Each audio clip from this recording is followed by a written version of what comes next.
Good morning, ladies and gentlemen. My name is Michał Futyra. I'm an academic teacher and business advisor. I have been involved in intercultural communication and international mediation and negotiation for almost 20 years. And this is our second meeting. Actually, this is our second online meeting. So this is a great privilege and a pleasure for me to be with you here today again. Of course, I represent the creator company, the company I have pleasure of cooperating with. In the during every training session, we trying to provide our participants the best quality of practical knowledge. And today, like last time, I try to explain or um, um, to provide you also the practical knowledge. This time, during this second video, and today we will visit Indonesia, one of the most fascinating, significant country and the society in the world.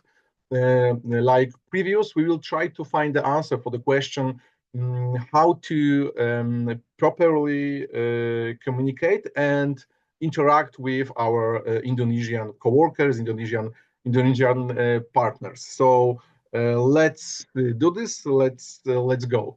All right. So we'll start from the basic information. Actually, Indonesia is made up of more than 7,500 islands, and 6,000 of them are inhabited by people. So it is also the home for the or largest Muslim society, the Muslim population in the world. It's almost 282 million Muslims. So religious and other cultural traditions play an important role in identity and the daily life in the country. Business practices also exploring the multi-faced, let's say, culture of Indonesia is essential to build business relationships. So, moreover, to understand Indonesians, it is worthy to looking at the nature of the society and the country. Let's start from a scale and the distances. Imagine the following situation: if some Indonesian from, let's say, Banda Aceh city, which is located in the western part of the Sumatra island, want to visit friends who live in the opposite side on the country, in Javapura city in Papua New Guinea island, he or she must fly more than 12 hours. The flight will take place all the time over the Indonesian territory, and the distance between these 2 points, like you see in the slide, it will be 5,100 kilometers. For comparison, this distance is separate the capital of Iceland, Reykjavik, and Nicosia, and the capital of Cyprus in Europe. So the distance is difficult to imagine. But we are talking about the country, the vast country as Indonesia is, with hundreds of millions of people in diverse, complex, and also fascinating country and the society. If we try to imagine the Indonesian perspective, we need to also remember that is an island country, that is a multi-diverse society, and many of things about the society is complicated for us. But today we try to find several answers for the most crucial question from, of course, business cooperation side. So Indonesia is the republic, is a constitutional republic.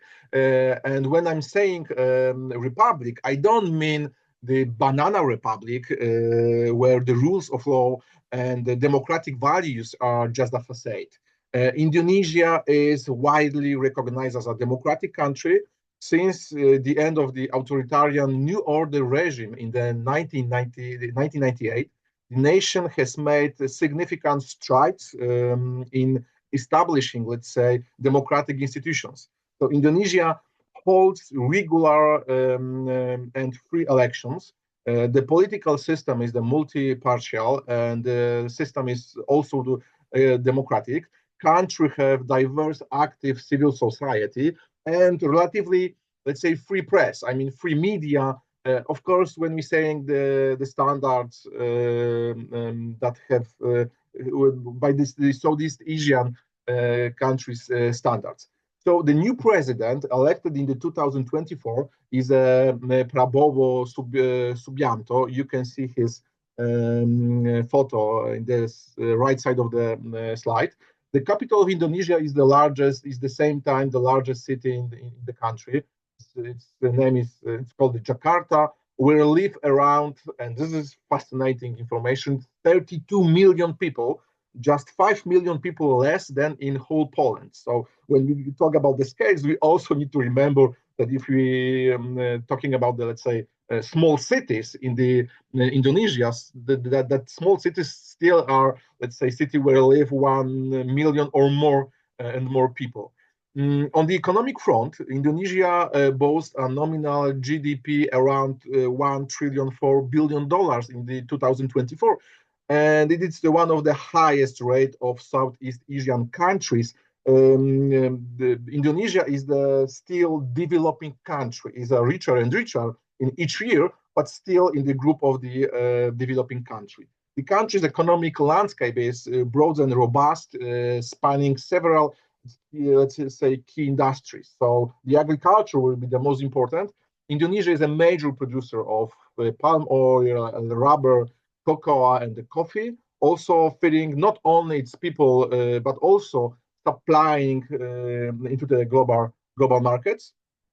The second, the second industry is the mining. So the nation is the rich in natural resources like coal, like tin, copper, gold, and nickel, and manufacturing, from textiles to automotive parts and electronics.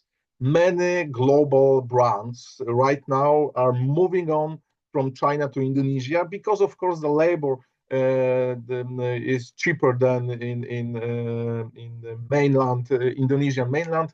So here the manufacturing is booster and it's developing faster and faster. And the main sector of the economy is the services. The sector is, like I said, also like a manufacturing is booming with significant contributions from tourism, from finance, and the real estate. So when it comes to the trade, Indonesia is a significant player on the international stage. Its key export include coal, palm oil, and petroleum gas. And moreover, the country maintained strong trading relationships with the major economies such as China, the United States, like Japan, like Singapore, India, Malaysia, and South Korea. When we try to catch specificity of the Indonesia, so we also need to talk about a little more about the diverse ethnic groups. So Indonesia is the nation of remarkable ethnic diversity. There is a home to more than 300 ethnic groups, which use around 700 different languages. So the biggest, if we think about the society like in the Polish standards or European standards, so this is a false, because the Indonesia is the one of the examples, one of the country where the society is multi diverse. The biggest group and the most vibrant in the country are Javanese people from Java Island, and there are largest group making up about 40% of whole population. And the second one are the Sundanese people, representing around 15%. So that will be around more than 40 million people still. And the third, the biggest one, are Batak people from Sumatra Island. The Batak groups, they are a collection of actually several related communities, make up about 6% of the population, and it's roughly around 17 million people. And the biggest one group are Madurese tribe or Madurese ethnic group, comprising approximately 7% of the population. Nevertheless, so we can say that this all ethnic groups, all these people, they have own language, own unique culture. They have own sense of distinctivenesses. But nevertheless, all these people feel Indonesians at the same time. And you can ask how it's possible, why they still feel like a bigger group like the Indonesian society is. And the answer is, let's say, it's not that simple, but we can say that it's obvious. I mean, the answer is a national doctrine. It's called Pancasila. Pancasila established in the 1945 by President Dictator Sukarno. And Pancasila is it's a cornerstone that unites and unify Indonesia as a country and Indonesians as a society. This doctrine is based on five key principles. So the first one, like you say, is the belief on the Almighty God. This principle is all about religious tolerance and monotheism, with Islam as the state religion. The second one is a just and civilized humanity, which refers equality of the citizens in the face of the law. The third one is unity of Indonesia, helped by the national language Bahasa Indonesia. And I would say that is the most vibrant and most important part of the characteristic which unify Indonesian society. The official language of Indonesia is Bahasa Indonesia. And this is a standardized form of Malaysia language. It was adopted as a national language during the independence processes. And the language is relatively young, like I said, because it was established after Second World War, and actually it's the structure of the Bahasa Indonesia is relatively simple, with a rich vocabulary from different languages like Indian Sanskrit, like Arabic, Portuguese, like Dutch, or of course like English. The fourth elements of the Pancasila is democracy, guided by representative deliberation, and these principles emphasizes a democratic system where almost every group, maybe not all citizens, but every ethnic groups have their own voice heard through the let's say discussion and have representation in the parliament. And the fifth, the last element of the Pancasila doctrine is social justice for all Indonesians. So this final principle pushes for the fair distribution of wealth and resources, ensuring that every citizens have an equal, theoretically, of course, equal opportunity to prosper. So the Pancasila doctrine provided the basis for building a reasonably unified and united Indonesian society and the Indonesian state after Second World War, even if we consider and even if we know that this society is so, let's say, diverse and different from each other. So that was the main element which create this society. All right, and there is also two more things that we need to talk. Let's take a brief journey right now throughout the Indonesian, let's say, only recent history and its current landscape, because that also help us to understand how Indonesians work or how they active during the business cooperation. So for the last 350 years, Indonesia was under colonial rule from the early Portuguese era to an extensive period of Dutch dominance, which finished the war between Indonesia and the Dutch before and the after, which have continuing after Second World War. So this long chapter of colonial rules left lasting marks on the country's culture, trade, and infrastructure, and also in the mind of Indonesian people. After gaining independence, Indonesia experienced almost 53 years of softly authoritarian rule under two presidents, President Sukarno and Suharto, and both of them you can see in the slide. During that time, the nation and the country, the state, laid in groundwork of unified identity, even if we know that the country was under the political extremely offensive controls by these two dictators. Then, after this period, then was the era of reformasi, starting in the 1998, and the period that was the period marked by democratization and political reformation that reshaped the nation and set in a new path towards to openness and the country progress. And today, Indonesia, the challenge remain. So the nation today, the Indonesia is recognized as a rising, let's say, stable state power in ASEAN, in the region and ASEAN organization. ASEAN is Association of Southeast Asian countries. It's organization modeled on the European Union for the country in Southeast Asia.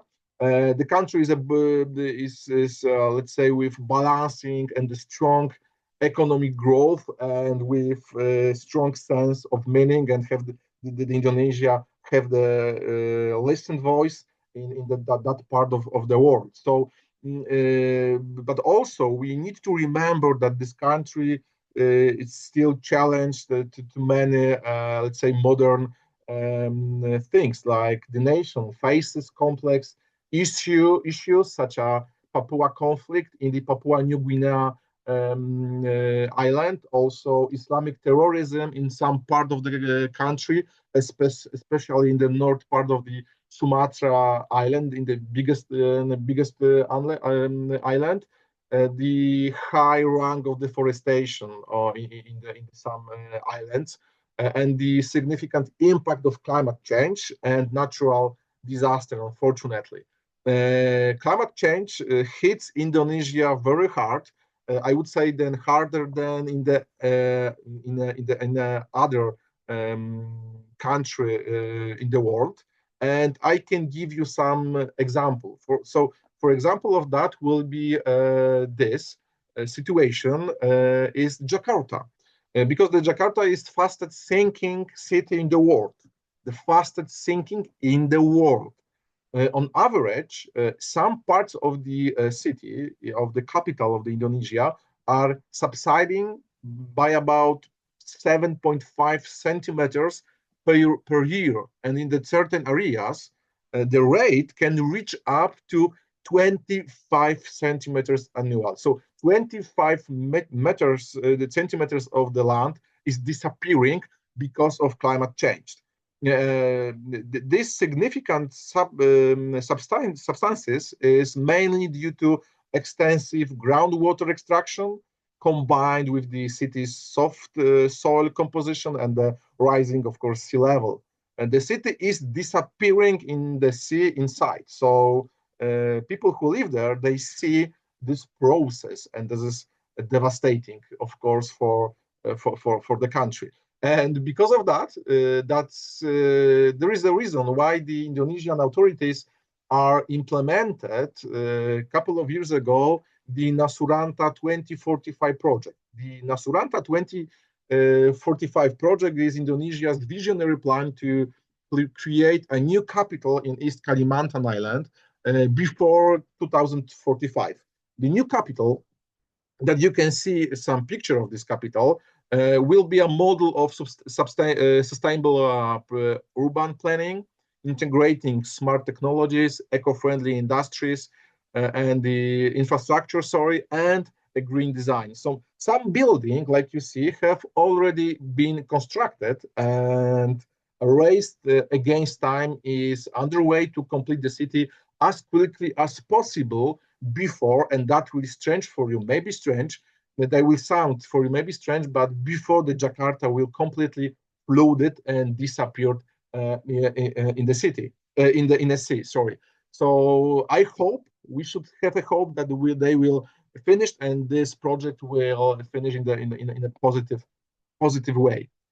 If we are talking about it's maybe in this way, it's also hard to understand Indonesian character, the Indonesian people without two more things. So the first thing is the Islam, and the second one is the idea of kekeluargaan, the spirit of family phenomenon. So let's start from the first case, state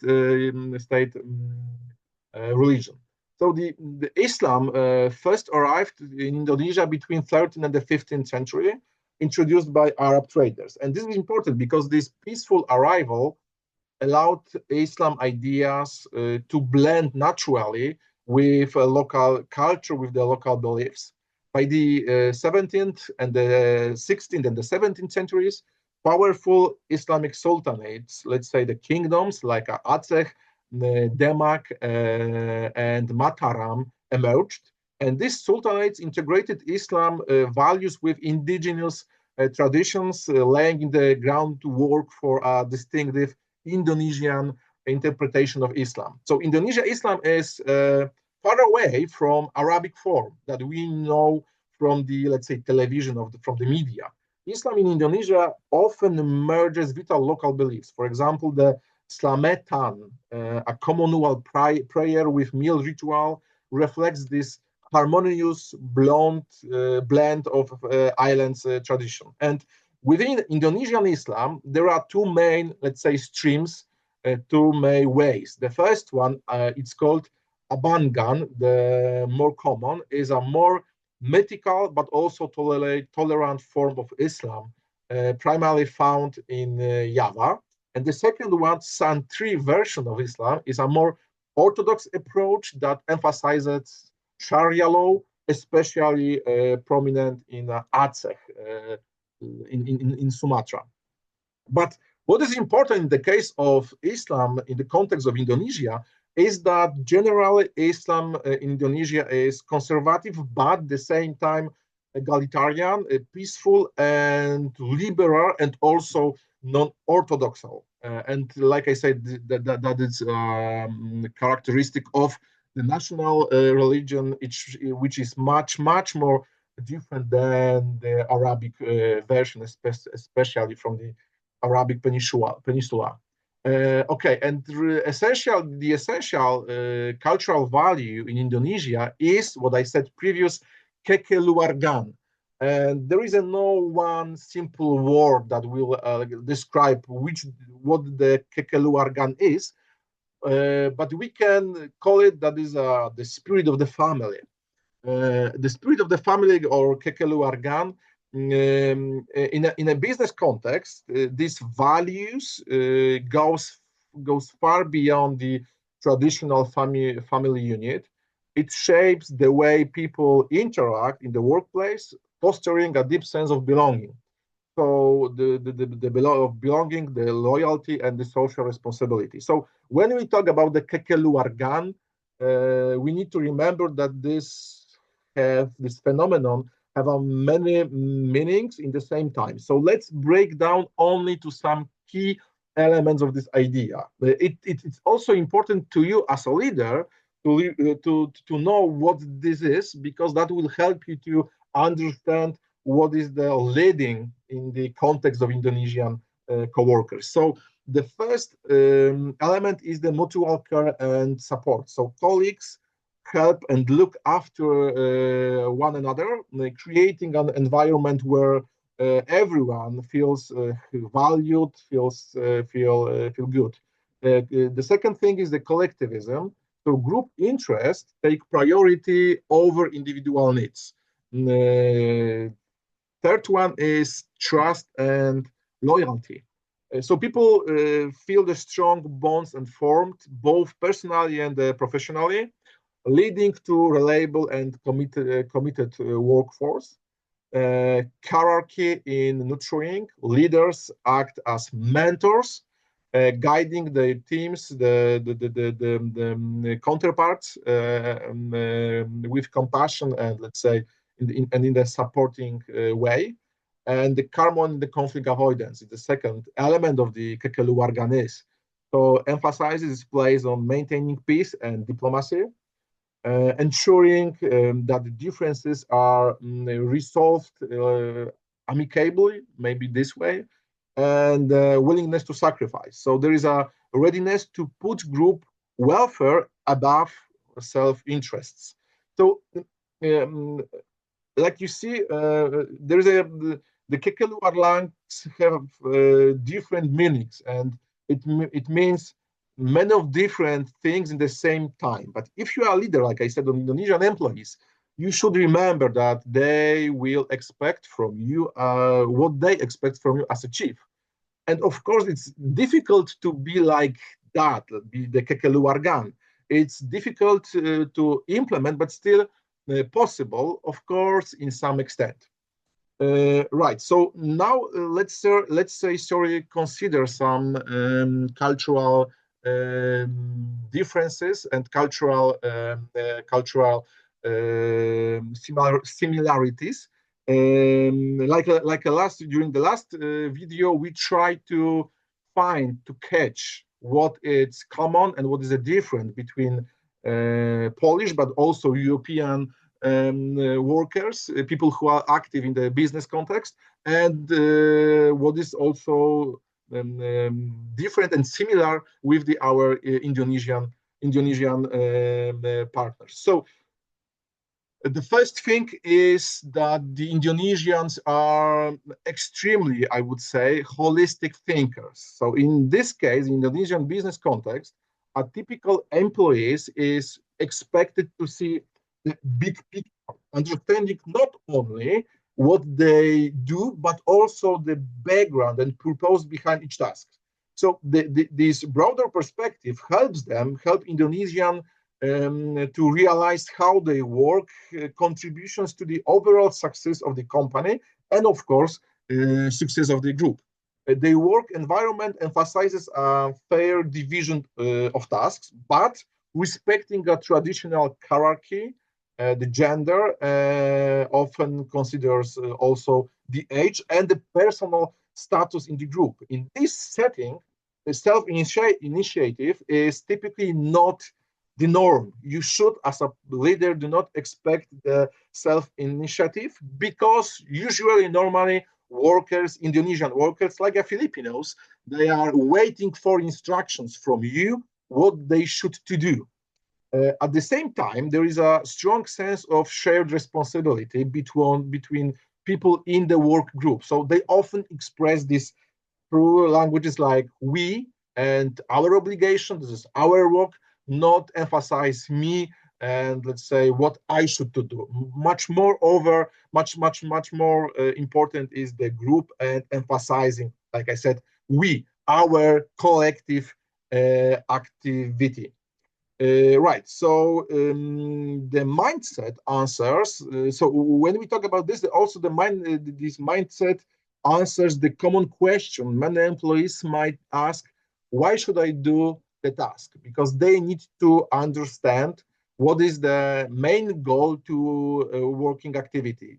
Also, it's good to remember to explain why someone should do something, because that will help us to, let's say, express what we want from them, what are our expectations from them, in the way that is similar and is proper for their cultural DNA, let's say in this way. There is also a strong need to integrate with the team. In Indonesia, the concept of gotong royong or mutual cooperation is deeply embedded in the culture. So this value not only strengthens interpersonal bonds, but also drives business success and ensuring that everyone works together harmoniously and with the good atmosphere. But like you see in the scale in this slide, the Indonesian culture is a typical holistic thinker. It doesn't mean that they don't use the analytical way of thinking. Of course, yes, but they prefer holistic approach in the working activity. They use holistic way of thinking much often than, for example, Polish workers. And to catch their perspective is the first step to create mutual understanding and correct cooperation. All right. So right now, a little bit more about the trusting, how to create the trusting between us and our Indonesian partners. And there is a one beautiful, let's say, saying, a sentence in Indonesia, Indonesian, in Bahasa Indonesia, and in English version, it's called. We can refer it like a never write when you can call and never call when you can visit. So this sentence refers the strong need of contact with others in Indonesian culture. If we want to find, let's say, one simple key to the Indonesian soul, so it will be relationship. Taking the time to build positive and, let's say, somehow close connections will with others is a crucial and the main point to create a good communication and to create a good atmosphere at work, like I said. All right, so for Indonesians, like for most of the nations from this part of the world, a potential partner must first prove that he or she, they are worthy. Trust is not granted automatically. So trust isn't given on the credit, like in Europe. It must be earned through genuine interaction. So people, Indonesians, need to be sure that the leader, the partner, colleague from the work, from the European country, is worth to give the trust. It's a long process, but when we cross this process and when they start to trust us, this trusting is very, very, very strong. Indonesians emphasize the importance of getting to know each other on personal level. So building, maintaining strong interpersonal personal relationship is a key, and face-to-face contact is also not just the, let's say, it's not just the preferred, but I would say is essential.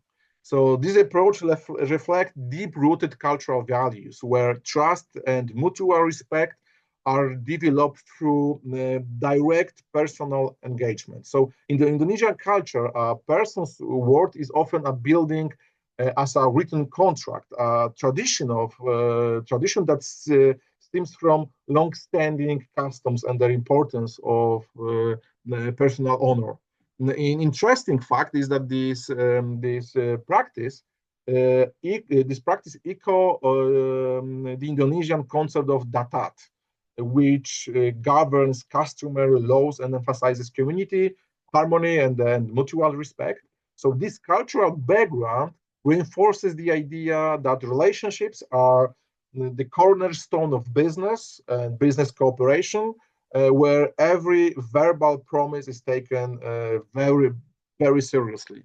And because of that, if you are leading the group of Indonesians, so you also need to be careful and remember what you're saying and what is your promise, because you should not break the promise. When you do this, they will not trust to you, and that is the one of the biggest mistake that European or the Westerners make during the collaboration with Indonesians, but by, let's say, not only Indonesians, also with the people from the AS, this part of the Asia. All right. Like you see, the cultural scale, the Indonesia is the one of the most relationship-based trust culture in the world. Of course, we are more restricted in this, more restricted than the Indonesia, when the way how they build the trust, like the Nepal or Filipinos are much more relationship, maybe not much more, they more relationship based oriented culture, but still Indonesia is the one of the most. In the same time, the Poland is the more task-based trust culture, and that could be and that is a problematic during the collaboration, because we usually have different expectations to our partners. But don't worry, we also have some good practices that we can use in our everyday collaboration with Indonesians. For example, set a clearly defined group objective and emphasize collective success in the project goal. For example, moreover, if you are collaborating with Indonesians, promote a secure team environment, dedicate time for informal conversation before diving into the main topics. So if you have the time, if you have the possibility, if it's possible, spend time with your Indonesian workers, eat meals with them, drink coffee or tea, and try to, let's say, create the atmosphere where you know something more, try to know something more about your colleagues, because that was, like I said, first step to establish deeper trust, and that will help you with collaboration during your contact, during your project, during your collaboration with Indonesians. What's more, don't treat, or maybe this is a good idea also, the philosophy of collaboration. Don't treat the cooperation only as a form of transaction, which is typical for the people from trust based from the European countries. Being professional is important, but also it's important what the type of person privately you are for the Indonesians, for the people from this part of the world. So we have the first thing. The next one, which is complicated and difficult, it's the way how we communicate each other. So a few words on how to speak to be heard, and also to be understood by Indonesians.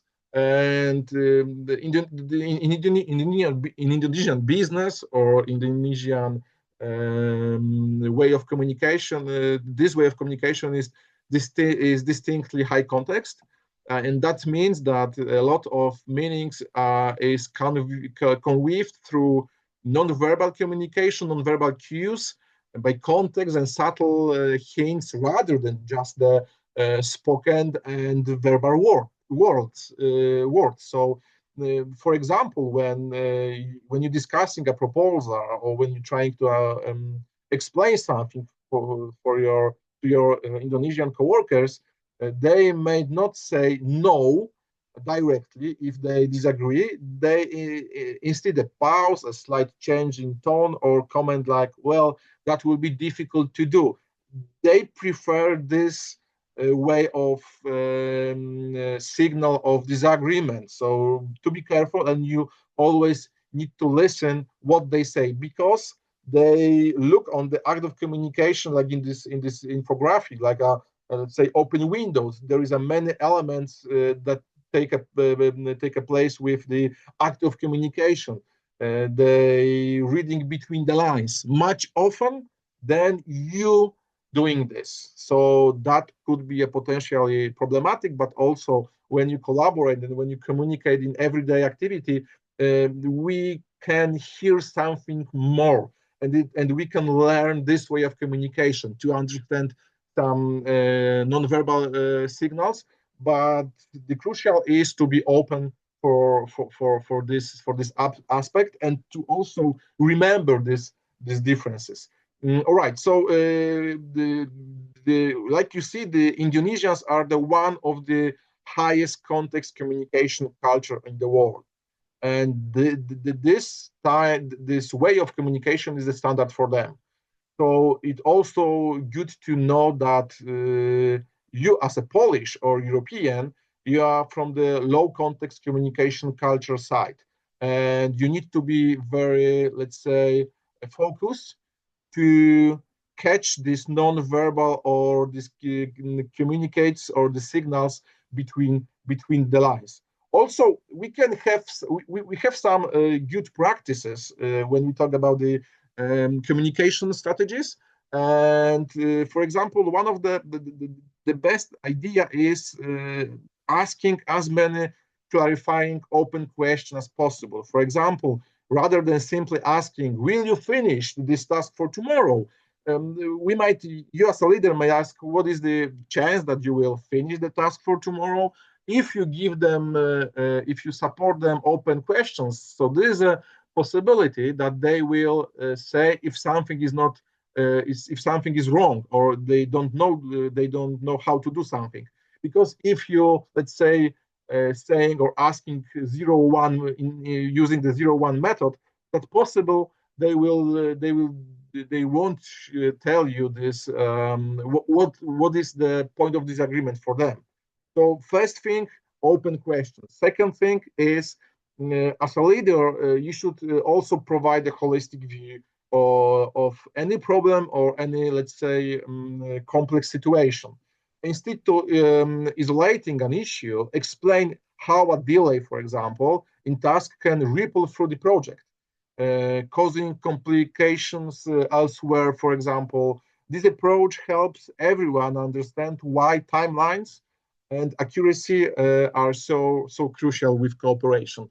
And another key aspect is the art of listening. So not just the word, but like I said, be ready to hear what is between the lines. Because if they say, I try, I do my best, that will be difficult. This could means I don't know, I will do not do this, or I don't know how to do. Here also you can find some good practices, and these good practices should help you to collaborate with your Indonesian partners. So keep language simple and clear. In Indonesia, the English is not the state language. So people are learning it at school, but the level of schools of education is, let's say, poor. And because of that, from time to time, they have the problem to understand some complex things in English. So try to use the simple language and clear, short sentences. And these are main differences between the Indonesians and the Filipinos, because in the Philippines, the English is the, let's say, one of the state language. In Indonesia, unfortunately or fortunately not. Try to avoid culturally specific jokes and references when you try to build a positive atmosphere between you and your partners, because especially when we talk about the Islam and the beliefs, Indonesians are, let's say, they feel very close and to the religion. So try to really avoid this type of jokes. Right. So moving on, because we have limits in the time during our meeting today, ceremonial and non-ceremonial culture. So here we can say a little bit more about the three aspects of ceremoniality of the Indonesian culture.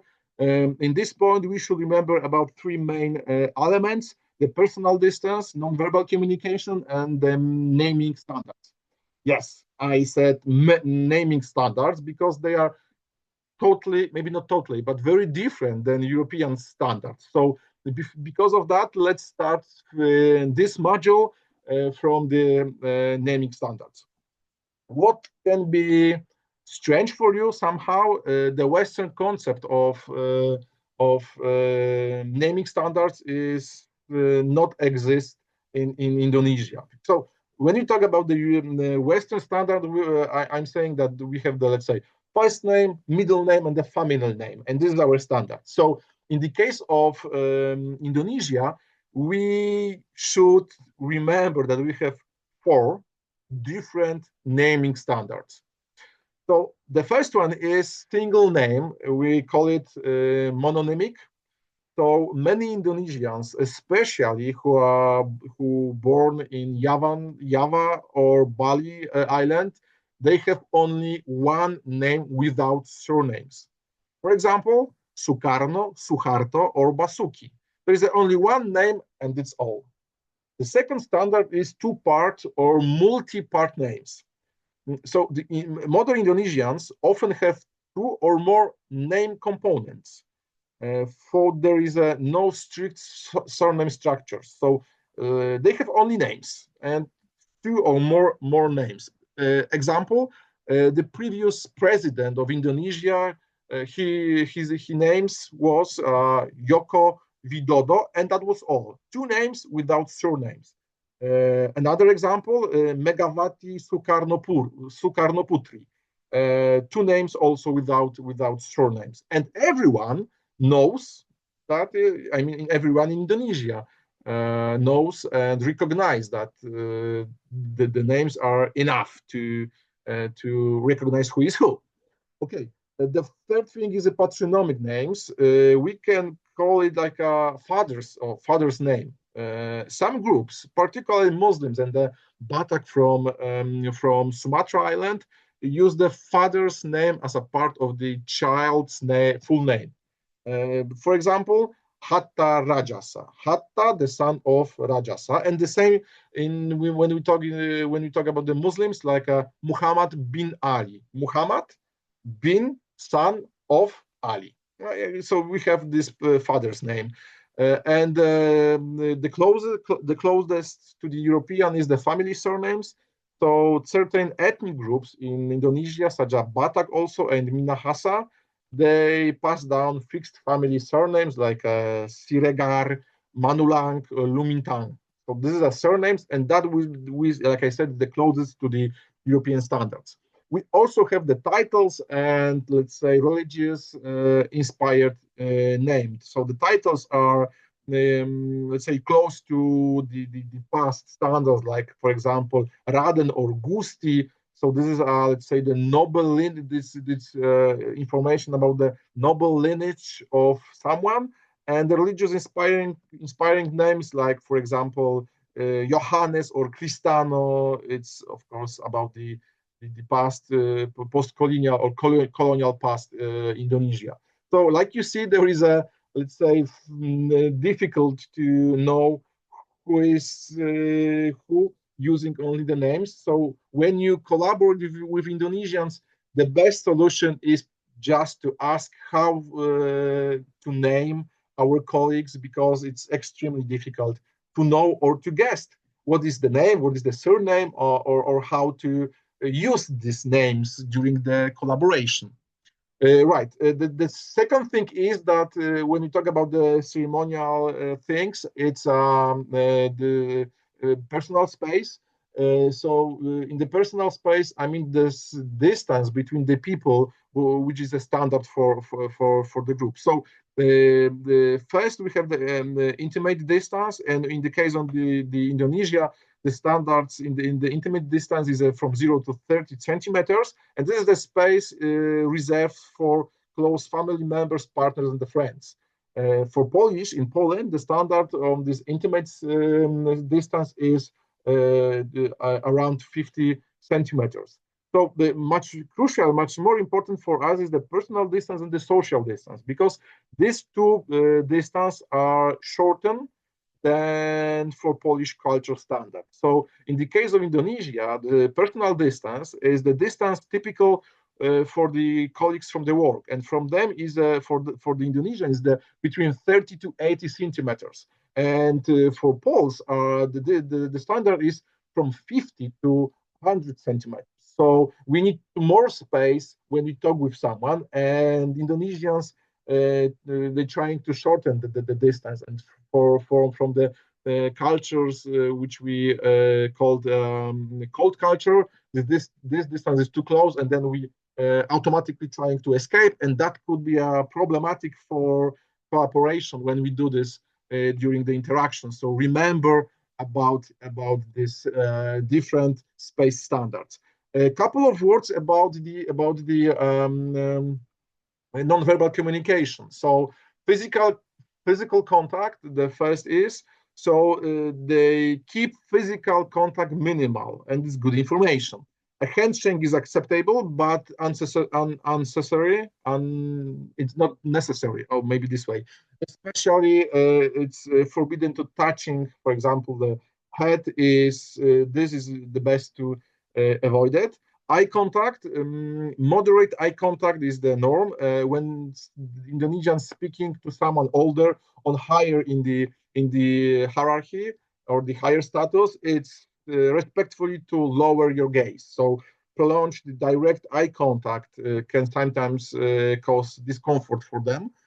Hands, use only your right hand for gestures, like offering items or something to eat. Remember that in the Islamic cultures, the left hand is traditionally considered unclean. So in many situations, generally, it's good to avoid using this hand because it's reserved for, let's say, unclear ritual, for example, ablution. I mean, unclear unclear rituals, unclear things. So use only on mainly right hand. And the head. The head is regarded as the purest part of the body. So touching someone like that or like that, it could be considered as extremely offensive. And last thing, the feet. So be mindful not to display the soles of your feet or place them on table or showing soles to other people, because in the Indonesian country, soles, showing the soles means exactly, sorry for that, means that you know exactly what that means. So in the European non-verbal communication, so it's exactly the same. And never, never, ever show the soles of your feet. Right.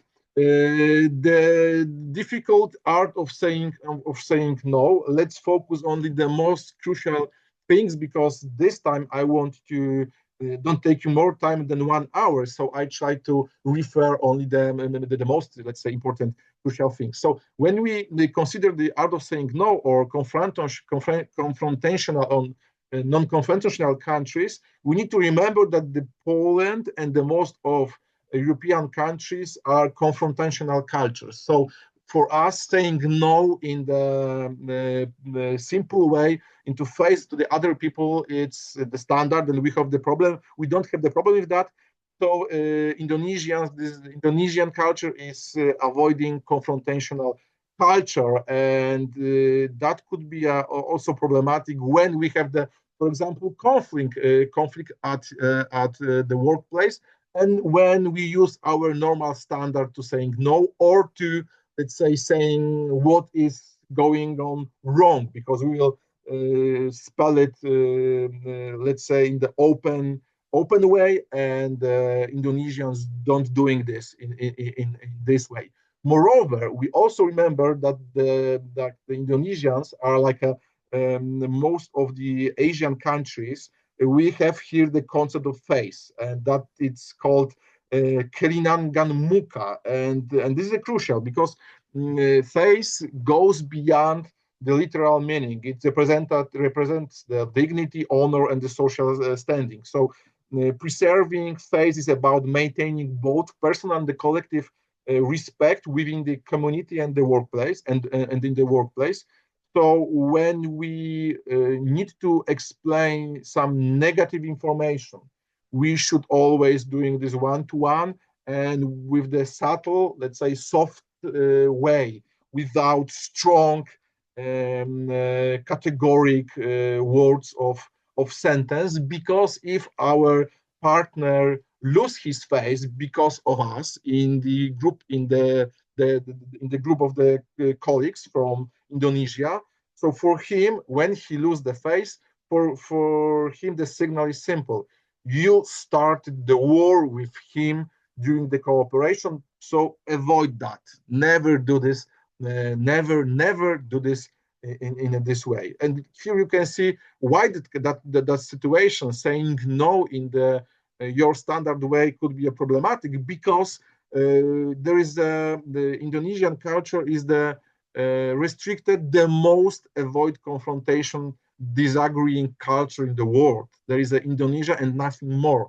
So they always saying that in the subtle way. They verbalize the disagreeing and let's say the criticism in this way. And the problem is that we are totally opposite side. We are not we. I mean Polish culture, but many of European cultures are strictly confrontational, disagreeing culture. And here in this point, please remember this crucial differences. But like in the previous example, we have some good practices that will help you to, let's say, work in that, so go to in a correct way in this case. So avoid direct confrontation. Like I said, never criticize individuals of their work in front of the others. Speak softly and evenly, or you need to be a patient and flexible with the timelines and when you discuss with your partners from Indonesia. And because of that, in the case of evaluating, this is indirect negative culture. I mean, Indonesia is this type of culture. So in this case, you also should remember that your feedback should be very soft. And if you have something to say, what could be a strike to your Indonesian partners, do it in the private and try to focus on group's performance rather than the singling or individuals. And if you need to criticize or support the feedback, try to start from positive things, say what's working on in good or what is the excellent, and after that, try to say the negative information. So never start from the negative information because culture like that feels uncomfortable when they hear only negative information. Leader. So the last scale is the leading in the way of the best way actually. So what means to be a great leader in a context of Indonesian culture? So we need to understand the next typically Indonesian concept of bapakism. So bapakism, what is the bapakism? So the leader acts as a paternal figure. Bapak means father in Indonesian. So under bapakism, decision making and the leading is characterized by the decisive autocracy and behavior like an autocrat, but the soft autocrat. So this means that the leader makes quick top-down decisions, which can be especially beneficial in crisis situation where swift action is required. At the same time, the leader adapts a mentorship approach, acting as both a guide and a supporter to foster employees' development, much like a caring father would with his with his children. So you should. So Indonesian expect from you that you will be, let's say, the true leader with the own, let's say, who will support instruction, have own way the idea how to interact, how to lead the team, but also like a father way, like a father is. So explain your children, show them, and be patient. That if they make a mistake, so explain what's wrong and repeat it many times because this Bapakism method is the best one. So the decisive autocracy, mentorship approach, limited employee participation. So the self, so this can, so in this case, give them instruction, but the clear instruction. And let's say this that should be work in the context of collaboration with Indonesian. All right. What else? Here we can also have some scale and look on this. This is an interesting thing because here in the scale, when we talk about the way how leading, so Indonesians are almost in the same level of hierarchical leading and managing like Poles are. We are on the same, almost the same place in the scale, but we need to remember about this fascinating Indonesian concept of backpackism. So what they expect from you as a leader. The last thing is the planning, time, and work organization. So we will talk a little bit more about the idea of the time. And when we talk about this, we need to also explain one more concept, typically Indonesian concept, and this is the concept of rubber time. I think we can say this. So the Indonesia is typical flexible time culture. So there is a one, like I said, phenomenon is called jam karet, and its the translation in the English is the rubber time. In Bahasa Indonesia language, the same words of we used to use when we explain the time have multiple meanings. For example, word kemarin, keramin means the same time, yesterday, but also in the past. The word besok means both tomorrow in the future. And when can you so when you trying to explain something and you're saying yesterday or tomorrow, your Indonesian partners usually think not that is this exactly point in the timeline, but it's, let's say, some space in the time. So it's important to be very clear what you mean using these words, and it's better to show them that, for example, if you saying, okay, so please prepare it for tomorrow or do this for tomorrow, uh, it will be better to say, okay, so do this tomorrow before 5 o'clock, or use the name of the day of the week to be clear that he or she or they, Indonesians, exactly know what you mean. All right. This is the society, the Indonesians, the approach to they are more flexible, time oriented culture. So for them, deadline is not the term that you cannot cross. For them, deadline is the, let's say, some moment in the future that we try to, let's say, remember about, but it's not like a line of death. For them, it's just a moment in the future.